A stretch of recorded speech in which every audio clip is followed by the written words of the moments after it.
Magi has two major dungeons that are explored, Amon and Zagan. In this video, I'll analyze and compare elements that went into each dungeon and the story told around them. The first dungeon is Amon's dungeon. The reason for exploring it is Alibaba wants to escape from his current lifestyle and attain glory. There are three natural challenges that the dungeon poses. In the manga, the first one was a series of tunnels that forced the explorers to either explore or look at the markings left behind by previous explorers. This was creative and a little challenging.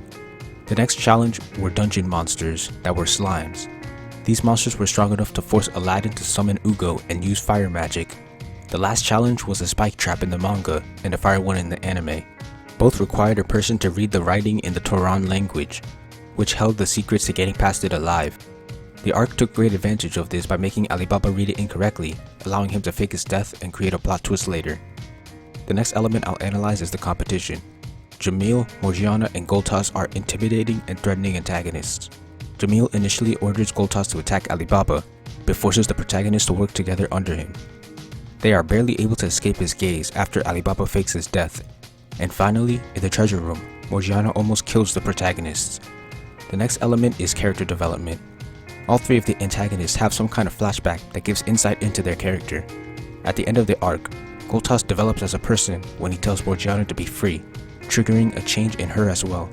For the protagonists, Alibaba's royal past is touched upon a little, explaining how he knew how to read the instructions and how to fight. The last elements I'll analyze are the plot and set pieces. The way Alibaba's royal heritage is hinted at is nice. He's able to take down Goltas with ease and can read a language that even a royal lord struggles at reading. This leads to the creative plot twist mentioned earlier. It especially works because this is very early in the story, which means that the author could have created Alibaba just to die, so the audience actually can believe that he had died. For set pieces, Alibaba's prince reveal and fight against Jamil, along with Aladdin showing off his skills as a Magi, were really cool. The Zagan dungeon is the second dungeon to be explored by our protagonists. The reason for entering the dungeon is because Sinbad asked them to capture it and get a metal vessel before all Tharman can. In the anime, is to heal Sinbad's curse.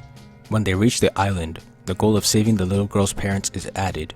The challenges the dungeon gives for them are more than Amon's. The first are monsters indoors. These are not challenging or really even a threat. Next is a bear, which is also easy. Then some more disposable monsters. At this point, the dungeon is so easy that Zagan has to intervene and split up the protagonists to make it a challenge. The knights they fight next have a moderate difficulty, but the monsters after that are also easy. Finally, Zagan himself fights them, and he is a difficult opponent. Dunya and Isaac are the competition in this arc, but they are barely present. We don't really see them until the protagonists are about to accept their rewards. Regardless, they are intimidating and challenging threats. For development, these two also get flashbacks that explain their characters and play roles in future arcs. Hakuryu, the newest member to the group, has his backstory explained, also making his character understandable. He has a character arc about feeling incompetent, but some of the time it is played for comedic effect.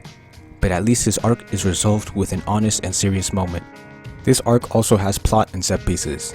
Sindria and Altharman are racing to capture the dungeon, developing the world and treating dungeons almost as a political asset. The ideological battle between Dunya is also good. Dunya's family and country were attacked by Magno Shatad, so she hates her fate and falls into depravity. It is up to Aladdin to show her Isaac's memory and the meaning of fate to help her move past it.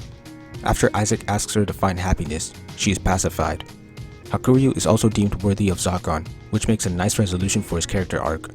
The set pieces of this arc include Hakuryu using Magoi, Morgiana using her household vessel, and the amazing fight between Aladdin and Alibaba against Dunya and Isaac. The protagonists learn new tricks and all combatants use their powers creatively. Comparing the dungeons, both have a good reason for capturing them, but Amon's is more personal while Zagan was more of an order, at least in the manga. The little girl later makes it a little more personal, but not on Amon's level. Amon had more creative and difficult challenges directly from his dungeon.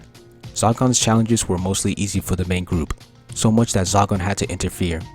The competition was done really well in Amon, having them be present for a majority of the dungeon and play off each other. Zagan only introduced the competition at the very end of the dungeon when it was basically completed.